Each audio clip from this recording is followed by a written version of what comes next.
नमस्कार साथियों, मैं हूं जितेश कुमार और आप हमारे साथ हैं आज इस बात पे चर्चा करने के लिए कि कैसे कैसे जो अमेरिका के राष्ट्रपति हैं डोनाल्ड ट्रंप, उन्होंने फिर से आज इस बात पे सबसे बड़ी भांजने की कोशिश की है कि मैं सबसे ज्यादा खफा हूं। तो खफा किस पे हैं? तो खफा बता रहे हैं कि मैं अभी जो रसिया के जो राष्ट्रपति हैं व्लादिमीर पुतिन, उनसे मैं बहुत ही ज्यादा नाराज हूं।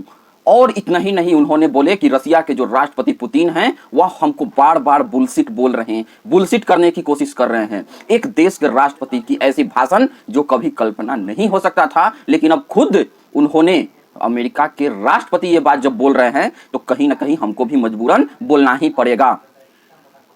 उसमें यही बात साफ साफ बोली गई है कि कैसे जो रसिया के राष्ट्रपति के द्वारा हमसे जब बात करते हैं तो बिल्कुल भी सारी बातों में हम मिलाए जाते हैं, लेकिन जब रसिया के राष्ट्रपति जब अपने पे आ जाते हैं तो वह किसी का भी बात नहीं सुनते। आखिर ये बात क्यों बोलनी पड़ी? जब व्हाइट हाउस के अंदर जब चल रहा था संसद, तो उसके अंदर ये बात बोलने पे मजबूर हुए डोनाल्ड ट्रंप कि हमने पिछले बार भी डोनाल्ड ट्रंप के द्वारा यही बातें व्यक्त की गई थी कि कैसे कैसे सबसे बड़ा हमला, उससे भी पहले अमेरिका के राष्ट्रपति जो डोनाल्ड ट्रंप ने बताया कि वो सबसे बड़ा हमला, वह खुद नहीं समझ पा रहे हैं कि सबसे बड़ा हमला या तो दो ही बातें हो सकती हैं। पहली बात ये हो सकती है कि वार की इंटेंसिटी बढ़ाई जा रही हो, मतलब जो भी मिसाइल डिफेंस इक्विपमेंट हो उससे ज्यादा हमला किया गया हो, और नहीं तो दूसरी साइड से ये हो सकती है कि उनको समझ नहीं आ रहा हो अमेरिका के राष्ट्रपति को कि इस आदमी के साथ अब कैसे निपटा जाए।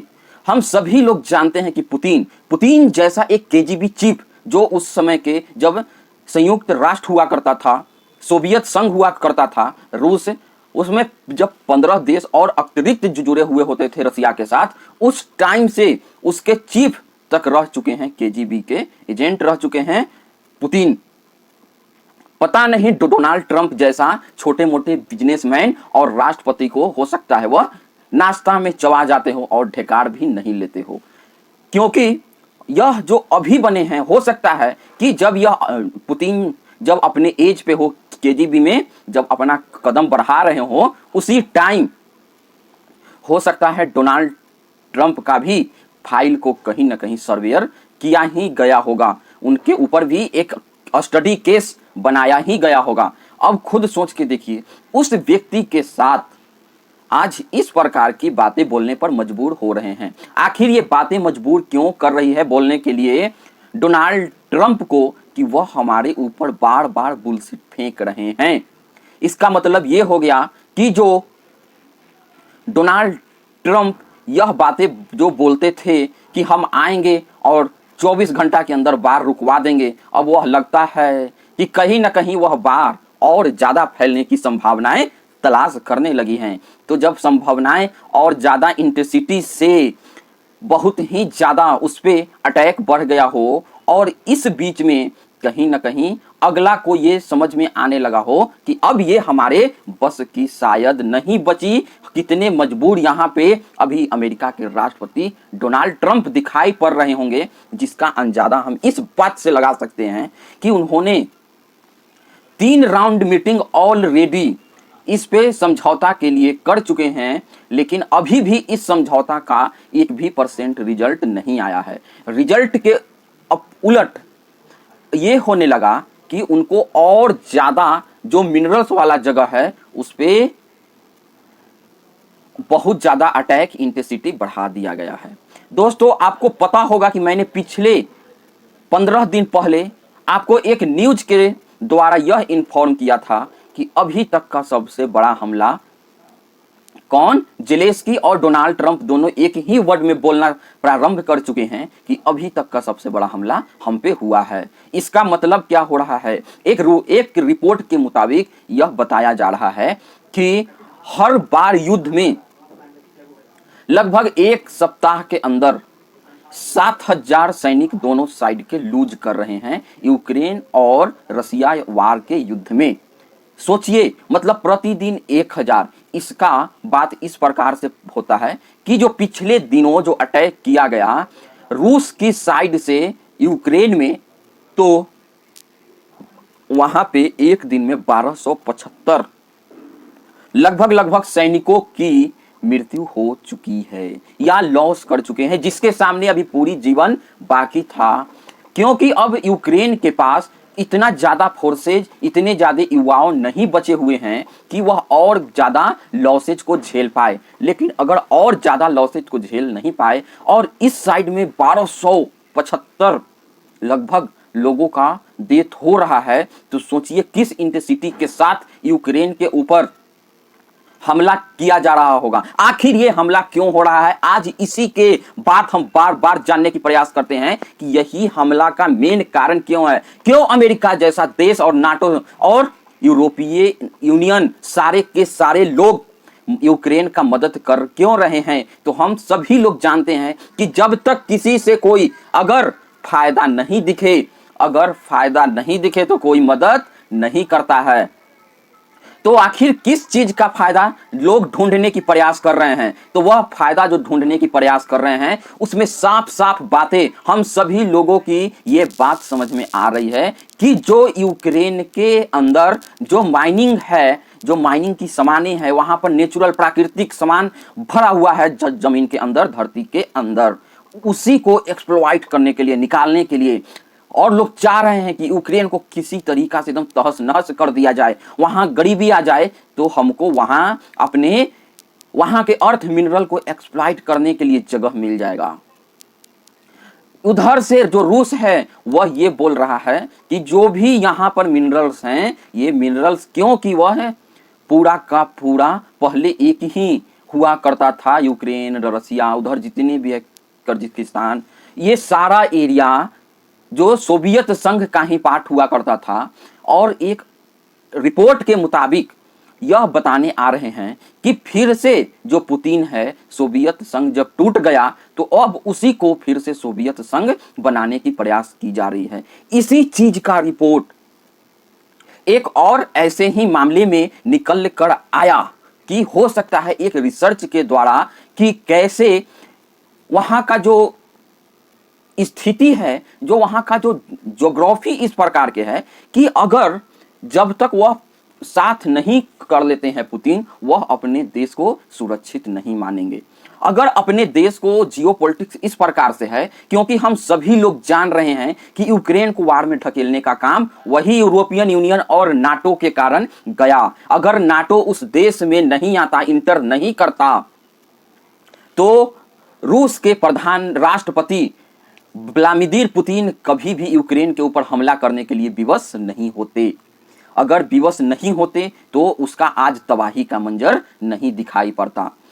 तो इसी को देखते हुए जब डोनाल्ड ट्रंप ने ये सारी बातें बोली और जेलेंस्की ने भी पहले ही बोल दिया कि अभी तक का सबसे बड़ा हमला हम पे किया गया है, और हमला जो किया गया है वह लगभग 780 इक्विपमेंट के साथ, उसमें जो मिसाइल है, सुपरसोनिक और ड्रोन से हमला किया गया है। जबकि जेलेंस्की वह बताएं कि हमारे यहाँ का जो ड्रोन सिस्टम को डीएक्टिवेट करने के लिए लगा हुआ है, और साथ ही साथ हमारा जो फाइटर जेट है वह कुछ मिसाइल को रोक पाने में तो संभव हो सकी, कुछ ड्रोन को मार के तो गिराया जा सका, लेकिन किसी भी प्रकार से एक बार में अगर इतना ज़्यादा इक्विपमेंट आ जाए तो उसको रोक पाना संभव नहीं है। डिफेंस इक्विपमेंट इतना ज़्यादा एक्टिवेट नहीं होती कि आती हुई मिसाइलों को कोई इस प्रकार से उतना ज़्यादा भारी अमाउंट मात्रा में कोई रोक पाए।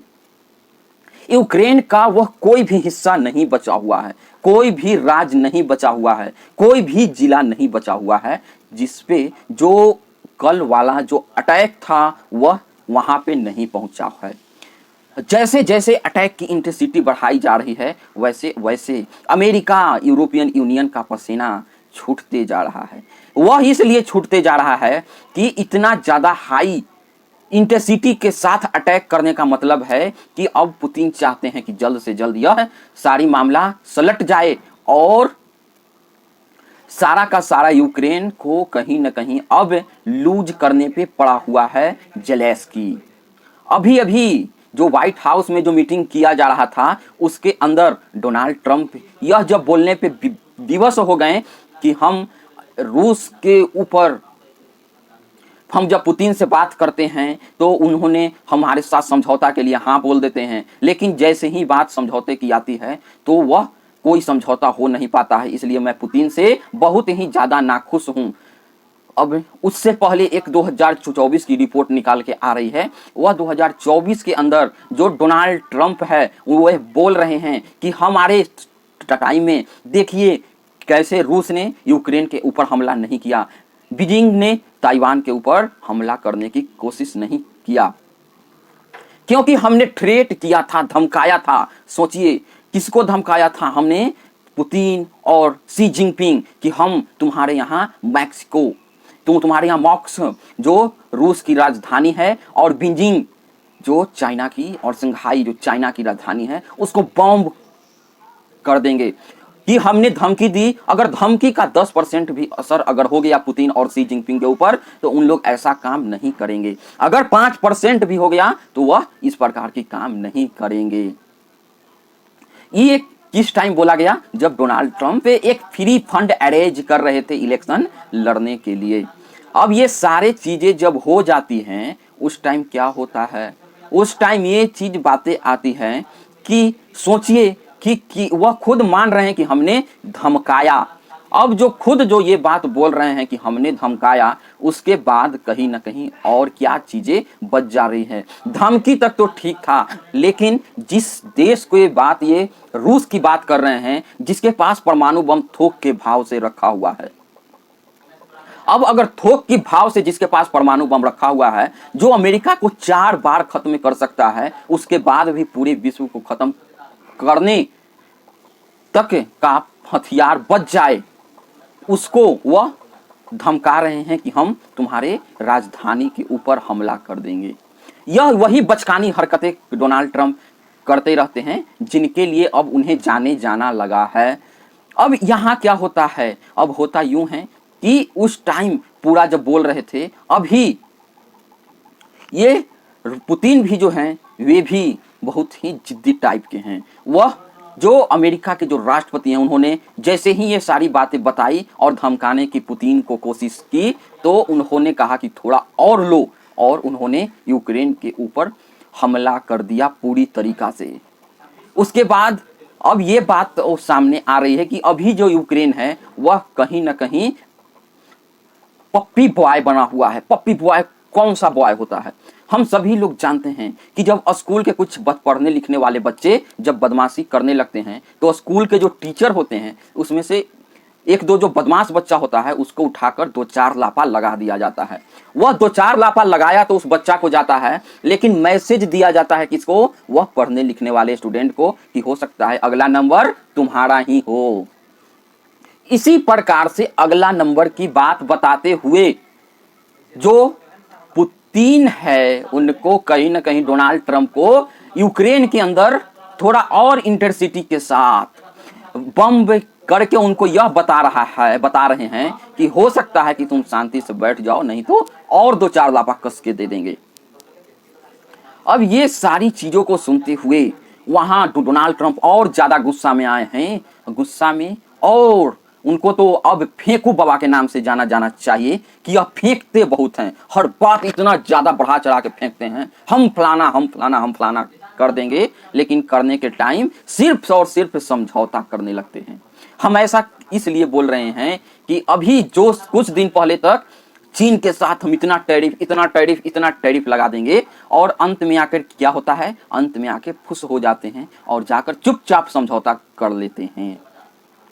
उसी टाइम जो जेलेंस्की देखा कि लोहा गर्म है, क्यों ना हथौड़ा मार दिया जाए, तो उन्होंने भी बोला कि यूक्रेन के ऊपर और ज्यादा सैंक्शन, रूस के ऊपर और ज्यादा सैंक्शन लगना चाहिए। और उतना ही नहीं, जो यूक्रेन का जो पेट्रोलियम है, जो तेल है, उसके ऊपर भी सैंक्शन लगनी चाहिए। और जो तेल ले रहा है वही कहीं ना कहीं इस वार में ज्यादा से ज्यादा बम करने के लिए फंडिंग कर रहा है। यह इशारा किसके साइड था? यह इशारा हो न हो भारत और चीन के साइड था। अब ऐसा क्यों बोला जा रहा है? ऐसा बोलने का जो मेन कारण है वह यहां से समझ आती है कि तेल अभी कौन कौन देश ले रहा है रूस से ज्यादा मात्रा में, तो वह ले रहा है भारत और चीन। तो एक अमेरिका के अंदर सेकेंडरी जो बिल भी आया हुआ है 500% वाला, उसको भी डोनाल्ड ट्रंप हम बोल रहे हैं कि बहुत ही ज्यादा मैं इसको ऑब्जर्व कर रहा हूं, हमारी इस बिल पे है नजर, हम कभी भी यह टैरिफ इंपोज कर सकते हैं। कौन सा टैरिफ? 500% वाला टैरिफ। अगर जब रसिया पे इतना ज्यादा सैंक्शन लगा के देख लिए, अभी तक भी रसिया को कुछ नहीं हुआ, तो आपको कैसे लगता है कि आप पुतिन को और डरा लोगे? इसी साइड से चीन भी उनको हमेशा आंखें दिखाते रहते हैं।